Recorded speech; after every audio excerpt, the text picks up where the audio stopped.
baarlamaanka Soomaaliya maanta waxay ansixiyeen laba qodob midna ummadda Soomaaliyeed dhibaato ku ah midna ummadda Soomaaliyeed horumar u ah midda koowaad waxay tahay in gabadha aan 18 sano gaarin inaan la guursan karin ninna aan lagu khasbi karin nin aysan rabinna inaan lagu dari karin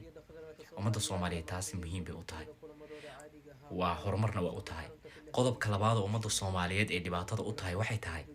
in ilmaha yarka ah ama qofka diinta uu rabo inuu qaadan karo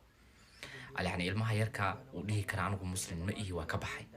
qodobkaasna waa ansixiyeen ummadda Soomaaliyeed taasna dhibaatay ku tahay labada qodob midna horumar buu u yahay midna dhibaatay ku tahay laakiin baarlamaanka kama fiiriyaan danta ummadda Soomaaliyeed waxay fiiriyaan shilin la siiyo qodobkan in ciyaalka yararka ay diinta ka bixi karaan ama qofka diintu doono inuu qaadan kara baarlamaanka xaga lagu siiyay ummadda Soomaaliyeed uma aysan danaynin